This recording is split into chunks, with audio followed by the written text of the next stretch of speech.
Hubo un momento en el que el Corvette C7 llegó al límite. El enorme bloque LT5-376 ocupando gran parte de la zona frontal hacía que el difusor trasero no pudiese respirar. Aquí, la distribución de pesos era un combate perdido y la aerodinámica estaba siendo estrangulada bajo las leyes de la propia física. Tad Zuedler, ingeniero jefe de los Corvette desde 2006, lo dijo claramente. Así que esto no se trataba de marketing ni de nada parecido. Estamos ante la ruptura de 60 años de tradición Corvette. Es entonces cuando en 2011 Zuedler recibe luz verde para mover el motor al centro del vehículo. En realidad, Zora Arkus Dantop, el padre de los Corvette, había soñado con esto desde los años 60, dibujando prototipos como los Terp 1, 2 y 3. Moriría en 1996 sin ver sus planos materializarse. Todos ellos habían sido derrotados por ejecutivos de General Motors que se negaban a arriesgar su rentable modelo de negocio. El propio Bob Lutz lo confirmó antes de la quiebra de 2008. ¿Para qué cambiar algo si funciona? Ahora corría el mes de junio del año 2009 y, como os acabo de anticipar, General Motors se declara oficialmente en bancarrota, de manera que el nuevo proyecto de Corvette con motor central queda enterrado temporalmente. Pero los ingenieros siguieron trabajando en secreto, probando mulas durante 2014 bajo disfraces grotescos.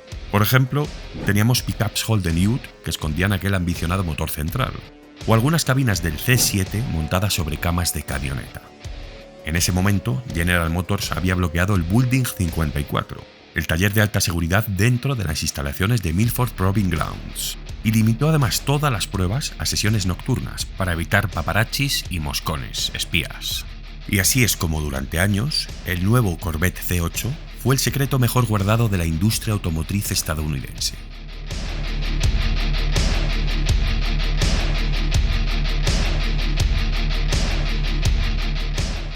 El 18 de julio de 2019, en un hangar de dirigibles de la Segunda Guerra Mundial, en Tustin, California, General Motors mostraba finalmente el Corvette que acababa de romper con 66 años de tradición. Era el nuevo C8 Stingray Coupé, pilotado por el propio presidente de la compañía, Mark Reuss. Allí, el propio Zuedler también dejó claro que aquello no era un motor central metido con calzador. Habían movido el habitáculo 42 centímetros hacia adelante, pero manteniendo una entrada y una salida fácil del conductor, como en los modelos de motor delantero. Kirk Bennion, el gerente de diseño, lo resumió mejor que nadie. Si aparcabas el C8 junto al C7, ya no podías vender el viejo, nadie iba a comprar el C7. Tan solo 3 meses más tarde, el 2 de octubre, en el Kennedy Space Center de Florida, Chevrolet reveló juntos el C8 Stingray convertible y el C8R. El convertible desplegó su techo retráctil en 16 segundos, mientras que de forma paralela, el sonido gutural del C8R desgarraba el aire con su librea plateada inspirada en el Aerovet del 73. Pero en esta presentación faltaba un tercer Corvette en discordia que llegaría más tarde. Lo vamos a ir viendo todo por partes. General Motors iba a presentar 3 hermanos de sangre con destinos completamente distintos y gestados en torno a cierto ADN italiano. En la parte final del vídeo vais a ver por qué digo esto. Cada uno de los 3 hermanos de sangre que vamos a analizar aquí sería forjado para un propósito inquebrantable. El primero en la línea de fuego fue el C8 Stingray, el deportivo de calle. Pero no era un Corvette cualquiera, sino que era la democratización de la ingeniería norteamericana de motor central. Bajo la tapa del maletero latía el motor LT2 de 6.2 litros, un clasicazo V8 de varillas con cigüeñal crossplane que entregaba 490 caballos. Se elevaban a 495 con el paquete de rendimiento, el performance de escape opcional. El brillo de esta versión residía precisamente en un par motor contundente a bajas revoluciones, que era lo ideal para el uso diario. Jordan Lee, el ingeniero jefe de motores Small Block en General Motors, explicó que el LT2 compartía cilindrada, diámetro y carrera con el LT1 del C7, pero que presentaba un rediseño completo de los colectores rotados 180 grados. Eran nuevos colectores de escape de acero inoxidable con diseño 4 en 1 que permitieron extraer 35 caballos adicionales sin tocar la relación de compresión de 11,5 a 1. Chevrolet, en este caso, vendía estos C8 Z51 por $59.995, incluyendo gastos. Era el único deportivo de motor central con transmisión de doble embrague por debajo de los $60.000 en todo el planeta. Pero en el extremo opuesto del espectro aparecía el C8R, el guerrero. Este fue el Corvette despojado de toda concesión, nacido exclusivamente para el alto rendimiento en los circuitos más exigentes del mundo. Desde Michigan, el colectivo de ingeniería de élite Pratt Miller recibía el encargo de construir un conjunto homologado bajo las regulaciones GTE de la FIA y la clase GTLM de la IMSA, con un solo objetivo: conquistar Le Mans y las carreras de Norteamérica. Los chasis nacerían en la clásica planta de Bowling Green, en Kentucky, como habían hecho todos los Corvette producidos desde el 1 de junio de 1981. En principio, se trataba de la misma estructura monocasco de aluminio fundido a presión que cualquier Stingray C8. Pero desde ese punto todo cambiaba. Pratt Miller reforzó el conjunto con placas de acero mecanizadas en los puntos críticos de carga, y además instaló una jaula de seguridad integrada que aumentaba la rigidez torsional en un 50%. También se realizaron otras obras importantes, como la eliminación del maletero delantero, del hueco, para rediseñar los largueros del chasis y albergar un único radiador central gigante inclinado. Y ahora sí, llegamos al corazón.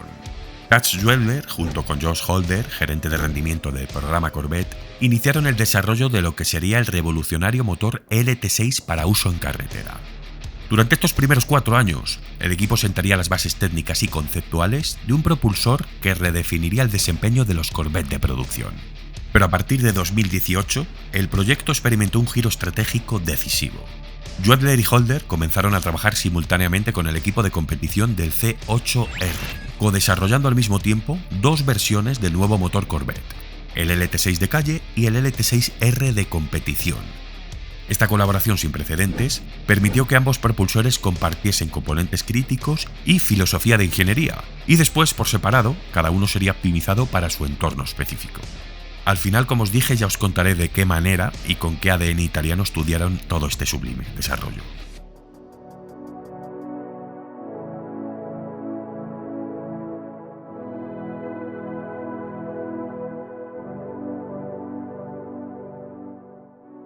Dicho esto, en el Corvette C8R se accionaría el bloque LT6R de 5.5 litros, un V8 de doble árbol por culata y cigüeñal flat plane, que aunque compartía la arquitectura básica con el LT6 tradicional, había sufrido las pertinentes variaciones para competir, aunque esto tiene mucha ironía, vais a ver también. General Motors Powertrain en Pontiac, Michigan, sería quien desarrolló desde cero el LT6R. Ed Pitek, ingeniero jefe del C8, explicó una de las principales bases de este motor, porque el cigüeñal flat plane no requería contrapesos en los extremos del eje, lo que reducía la inercia rotacional y permitía una respuesta instantánea al acelerador, junto con la capacidad de girar a revoluciones mucho más altas que cualquier V8 de varillas con cigüeñal crossplane. Pero aquí llega el absurdo, el inútil e insulso BOP, probablemente el invento más absurdo e infame de la historia del motorsport. En la categoría GT, el Corvette C8R veía limitada su potencia a aproximadamente 500 caballos, y lo hacía, como no, mediante un restrictor de hasta 44,3 milímetros en eventos como Daytona o Sebring. Así que su verdadero poder residía en su eficiencia aerodinámica y en su chasis. ¡Qué remedio! Con un peso mínimo reglamentario de 1.240 kilos, el C8R era aproximadamente 387 kilos más ligero que el C8 Stingray, y sus dimensiones fueron también radicalmente diferentes. Era 11,7 centímetros más ancho y 8,6 centímetros más bajo. Era una silueta totalmente esculpida en el túnel de viento, que como resultado generaba un 10% más de carga que el C7R al que reemplazaba. La transmisión fue una X-Track secuencial de 6 velocidades, a diferencia de los Stingray C8 de fábrica, que montaban una Tremec TR9080.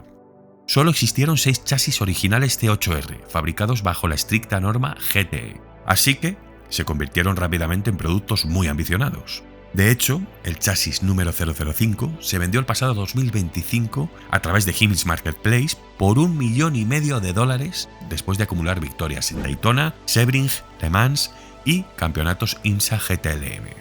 Y ahora llegamos al punto caliente de la historia, porque finalmente emergió el Corvette Z06, el revulsivo oculto. Este fue el puente entre el asfalto y la pista, el coche de carreras tapado. Este vehículo en concreto iba armado con el bloque LT6 tradicional, que como os adelanté, tenía la misma estructura y componentes base que el LT6R del C8R. Compartían bloque de aluminio, las culatas mecanizadas por control numérico computarizado, el cigüeñal plano, bielas de titanio forjado, inyectores y pistones, todo eso lo compartían. Pero ahora fijaros en la ironía, porque liberado de las restricciones del absurdo BOP, el Z06 estaba listo para entregar 670 caballos a 8.400 revoluciones, pudiendo estirar hasta la línea de las 8.600. Estos números lo convertían en el V8 atmosférico más potente jamás producido en un vehículo de producción, superando incluso al legendario Mercedes M159. Y por supuesto, era más potente que el C8R, que había nacido como un producto puramente de competición. El deportivo de calle superaba en 170 caballos al prototipo totalmente de carreras. Esto es lo que nos venden actualmente en el motorsport, y ojo que hay una mayoría que lo defiende. Bueno, el Z06 también era casi 10 centímetros más ancho que el Stingray C8, pero eso sí, conservaba la misma transmisión Tremec. Y es a partir de enero de 2023 que se presentan los nuevos chasis Z06 destinados a la competición. A ver, la FIA y SRO acababan de eliminar la clase GT, donde corría el C8R anterior, y la reemplazarían por la GT3 como estándar mundial en el WEC, LM GT3 e IMSA por los GTD Pro, y después GT World Challenge, etc. Bien, dicho esto, los nuevos Z06 de carreras serían inscritos en el nivel GT3. Estos chasis se enviaban también desde la factoría de Bowling Green a las instalaciones de Brad Miller, y allí se les instalaba la jaula de seguridad y el resto de componentes de competición. Y ahora, a diferencia del C8R GTE, el Z06 GT3R incorporaba ABS obligatorio y control de tracción avanzado, adaptándose a la normativa GT3 global. Así que, como veis, los Z06 fueron en esencia deportivos de producción modificados para competir y con total accesibilidad. Y aquí está de nuevo la incoherencia, la irracionalidad, la paradoja brutal del BOP, que como siempre queda expuesta en números fríos. El Z06, que era un deportivo de calle, entregaba 670 caballos sin restricciones. Y el C8R, el último producto gestado desde las catacumbas de Corvette Racing, un producto puramente de competición, un pura sangre, mutilado por las bridas de admisión, funcionando con 500 caballos. En fin, lo que aquí tenemos son tres hermanos de sangre compartiendo ADN de Bowling Green. Uno diseñado para conquistar autopistas, otro nacido para destruir cronómetros y un tercero que trataba de borrar esa línea entre ambos mundos, ofreciendo un motor de carreras homologado, entre comillas, en un paquete que podías conducir por carretera y llevar a Nürburgring el mismo día. Breve repaso para que quede claro: los T8 Stingray, los Corvette normales, motor LT2 de 6.2 litros. Los C8R, construidos estrictamente para competición, vehículos de carreras, LT6R. Y los Z06, deportivos de calle, homologados y adaptados para competir, motor LT6. Y ahora estamos otra vez en el punto de partida, en 2014, cuando Jordan Lee y su equipo en Global Propulsion System de Pontiac comenzaron el desarrollo del motor LT6. General Motors, en este punto, nunca había construido un V8 con un cigüeñal plano, ni uno que girara a tan altas vueltas, a tantas revoluciones. Así que necesitaban estudiar cómo los fabricantes europeos de alto nivel construían los motores de este tipo. ¿Y qué hicieron entonces? Pues comprar un bloque Ferrari 458 Italia, el F136 concretamente. Lee explicó que habían encontrado una unidad de un 458 accidentado en Polonia y que alguien, curiosamente, vendía en eBay por $25.000. Enviaron el cheque sin saber lo que iban a recibir realmente. Pero el motor llegó atado a un palet directamente a las instalaciones de General Motors, en Pontiac. Cuando el equipo comenzó a desmontarlo, Tad Joeller confesó que quedaron impresionados por lo pequeños que eran los rodamientos del cigüeñal Ferrari, y Trevor Tompkins, portavoz de Chevrolet Performance, añadió que el equipo examinó intensamente las técnicas de aislamiento de las bobinas de encendido y cómo aseguraban los conectores eléctricos para evitar los problemas de fricción causados por las vibraciones del cigüeñal flat plane. El resultado de aquel despiece y de todos aquellos años de desarrollo y de pruebas fue brillante. El LT6 superó al motor F136 de Ferrari en 212 caballos. El 26 de octubre de 2021, Chevrolet revelaba el motor LT6 de 5.5 litros, apodado internamente como Gemini. Esto era un homenaje al programa espacial y a los astronautas que habían conducido Corvettes en los años 70.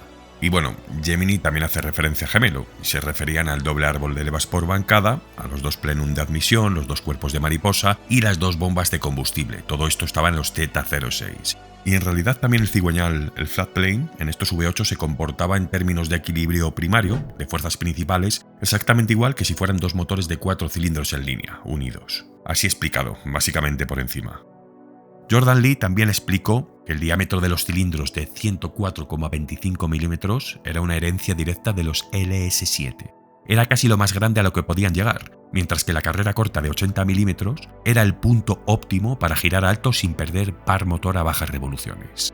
Y curiosidad brutal, porque cada motor llevaba una placa en el colector de admisión con la firma del constructor, pero también había grabados 54 cohetes Gemini escondidos por diferentes partes de todo el bloque. El balance final del LT6 era tremendamente increíble. Entregaba más potencia que el Porsche Carrera GT, el Enzo Ferrari y que el 488 GTB. Únicamente, dos motores V8 aspirados en todo el mundo giraban más alto que el LT6. El del Ferrari 458 Italia y el del 458 Speciale, ambos con una línea de corte en las 9000 revoluciones. El Z06 costaba una fracción de estos precios y, sin embargo, ofrecía una experiencia auditiva que rivalizaba con aquella élite europea, sin duda, o incluso la superaba. ¿Vosotros qué decís? Pero espera, porque aquí no se acaba la cosa, precisamente, porque si el Z06 fue el homenaje al motor atmosférico europeo, el C8 ZR1 sería la respuesta más salvaje de Detroit hacia la física. Presentado en julio de 2024, esta obra maestra rompía el último techo de cristal de Chevrolet. Bajo la tapa del maletero ya no latía el LT6, sino el LT7, un V8 también de 5.5 litros que mantenía el cigüeñal flat plane, pero que integraba dos turbocompresores con rodamientos. Jordan Lee explicó que este nuevo LT7 requirió de notables refuerzos y se utilizó una fundición de culatas completamente nueva, con cámaras de combustión más amplias y puertos mecanizados específicos para gestionar el nuevo flujo de aire comprimido. Los dos turbocompresores Bock-Warner, con rodamientos de bolas, estaban integrados directamente en los colectores de escape para minimizar el lag. Pero lo más increíble es que sí que mantuvieron el cigüeñal flat plane, como os he dicho, aunque con un equilibrado totalmente distinto para manejar, atentos, los 1123 Nm de par. Joadler lo resumió claramente. Tuvieron que rediseñar la transmisión Tremec para que no se desintegrase al primer pisotón de acelerador. El resultado, 1064 caballos a 7000 revoluciones. Estamos ante el primer Corvette de producción que salía de Bowling Green con inducción forzada biturbo y que era capaz de catapultarse hasta los 375 km/h. Bueno, cortamos aquí porque si no se nos va el tiempo de más. Yo creo que ha sido un buen recital de datos. Creo, o he intentado esclarecer de la forma más minuciosa las diferencias más características de los C8, que me encantan, y he utilizado los libros Cómo funciona un Corvette, How a Corvette Works, ahí lo tenéis, de Emma Sojax. Este me lo consiguieron en PDF, ahí en Estados Unidos, no es original, pero aún así me costó sudor y lágrimas conseguirle. Y también Corvette Stingray, de Mid-Engine Evolution, que es oficial de Chevrolet con la participación de Richard Prince. A quienes os apasionen los Corvette, seguro que sabéis quién es de sobra. Bueno, y luego tengo también por aquí otro par de archivos de Corvette Magazine, que aparecen ahí un par de pruebas. También alguna ficha por ahí tengo, bueno. Y todo esto para que luego me digan por Instagram, algún que otro chavalín, que no sé distinguir un C8R de un Z06. Que yo me lo tomo con humor, pero a veces dices, ¿en serio esta gente dónde sale? Pero bueno, en fin, dejadme en comentarios el próximo músculo americano que queréis que os traiga, así tipo más documental como este. Si le dais al hype, cojonudo, porque me ayuda muchísimo más. Y si os hacéis miembros, podré seguir dedicándome a esto, que ya sabéis que la cosa está bastante complicada. Nos vemos como siempre a las 21:00. Mil gracias por todo y por quedaros hasta el final. Un abrazo, mi gente.